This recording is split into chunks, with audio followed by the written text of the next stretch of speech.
Pengepungan kota Baghdad. Pengepungan ini terjadi pada tahun 1258 yang berlangsung selama 13 hari dari tanggal 29 Januari sampai 10 Februari tahun 1258. Pengepungan itu dilakukan oleh pasukan Kekaisaran Mongol dan sekutunya yang mengakibatkan hancurnya kota Baghdad yang merupakan kota pusat ilmu pengetahuan Islam dan ibu kota kekhalifahan Abbasiyah pada waktu itu. Pengepungan ini dianggap menandai berakhirnya zaman keemasan Islam, di mana dunia Islam pada saat itu telah banyak menghasilkan karya-karya yang menakjubkan di berbagai bidang ilmu pengetahuan. Dan berikut ini adalah sejarah pengepungan kota Baghdad selengkapnya.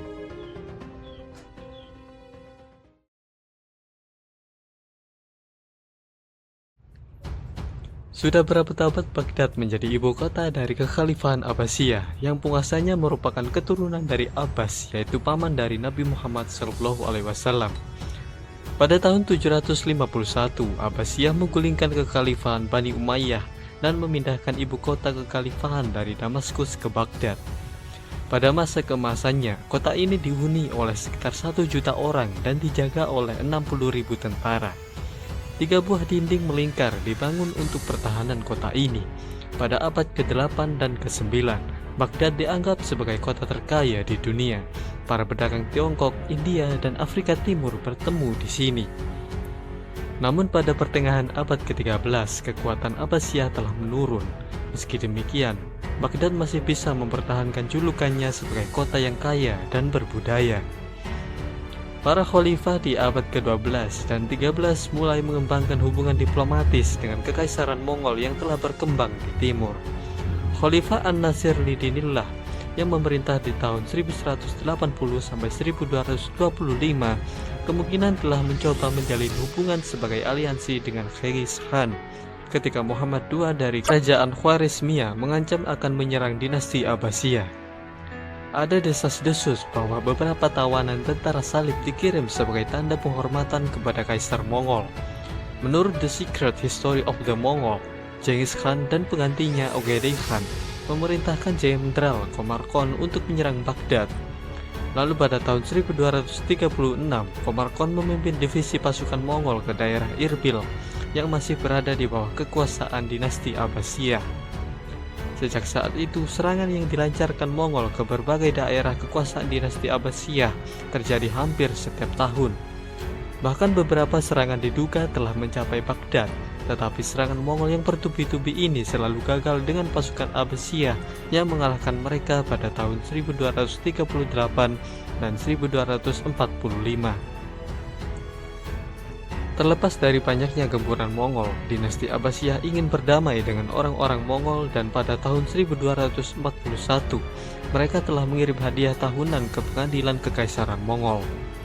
Lalu utusan dari khalifah juga telah hadir di penobatan Guyuk Khan sebagai kaisar pada tahun 1246 dan penobatan Mongke Khan pada tahun 1251. Selama masa pemerintahannya yang singkat, Guyuk Khan bersikeras agar Khalifah Al-Musta'sim sepenuhnya tunduk kepada Mongol dan datang secara langsung ke Karakorum, dan tentu saja Khalifah Al-Musta'sim menolak.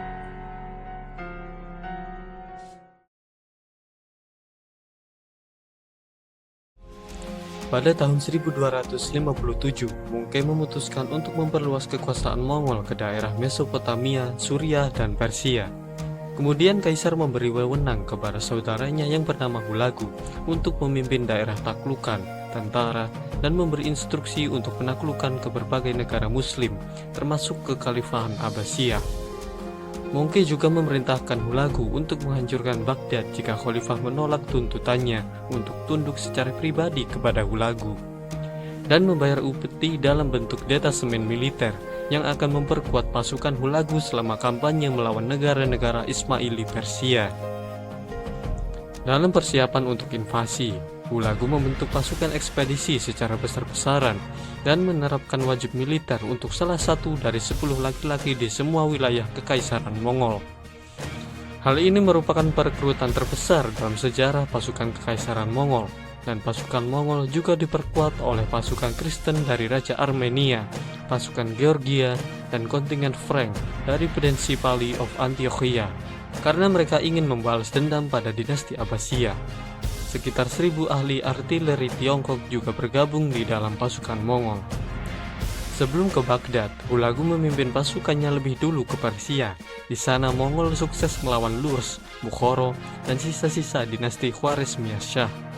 Setelah penaklukan mereka, Hulagu mengarahkan perhatiannya pada negara Nizari Ismailiyah, yaitu negara tempat para asasin tinggal, dan mengincar pemimpin mereka yang bernama Imam Ala al-Din Muhammad, yang telah berusaha membunuh Mongke Khan dan bawahan Hulagu, Kitbuko.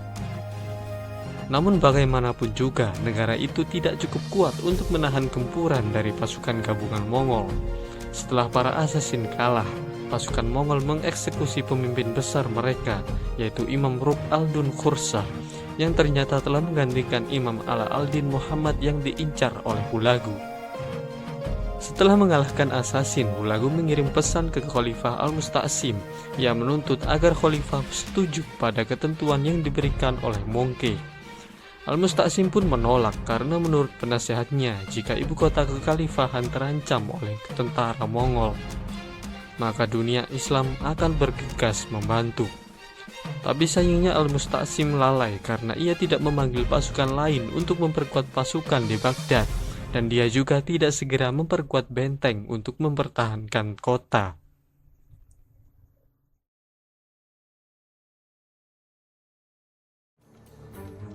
Pada tanggal 11 Januari, bangsa Mongol sudah dekat dengan kota Baghdad.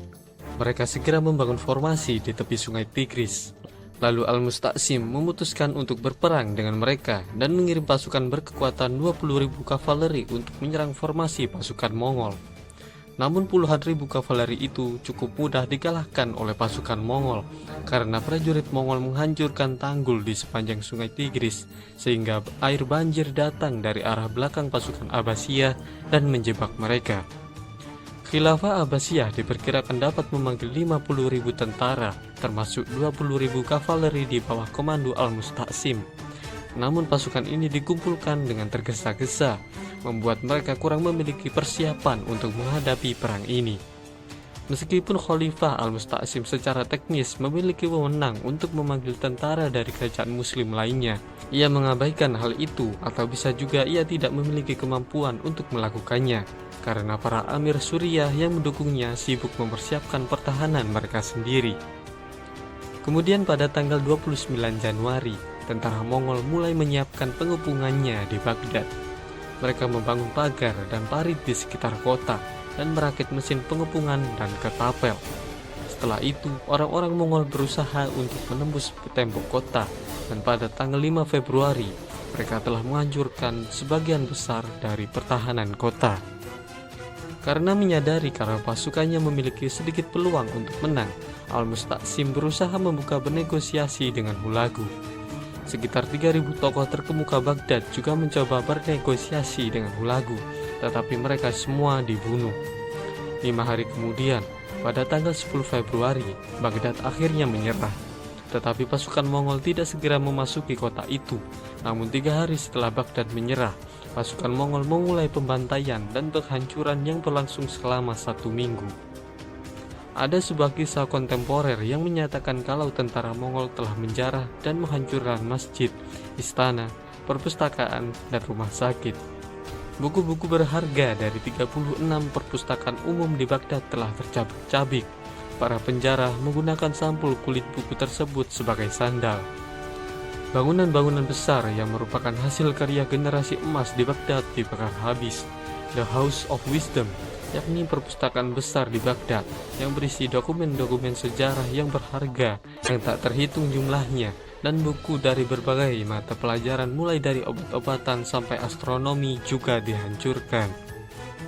Ada juga yang menyebutkan kalau air sungai Tigris sampai berubah menjadi merah karena darah para penduduk, ilmuwan, dan filsuf yang dibunuh. Banyak warga yang berusaha melarikan diri tetapi dicegat oleh tentara Mongol, dan mereka tidak menyisakan wanita maupun anak-anak.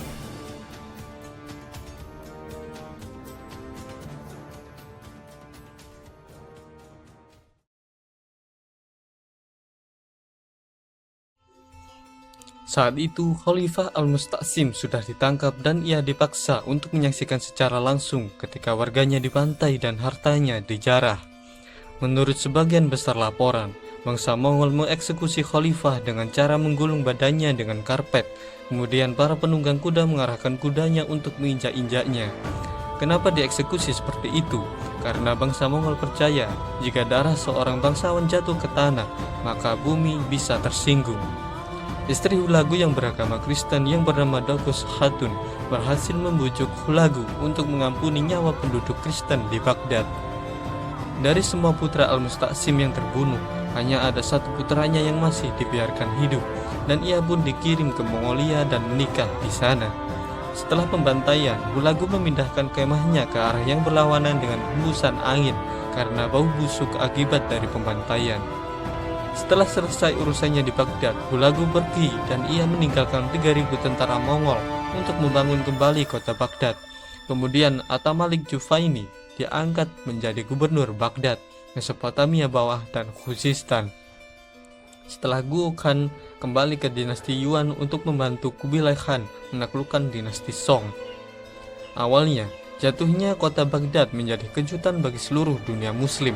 Tapi setelah bertahun-tahun kehancuran total, kota ini menjadi pusat ekonomi di mana perdagangan internasional, percetakan koin, dan urusan agama berkembang di bawah Ilkhan. Kepala Mongol Dara Guci kemudian ditempatkan di Baghdad.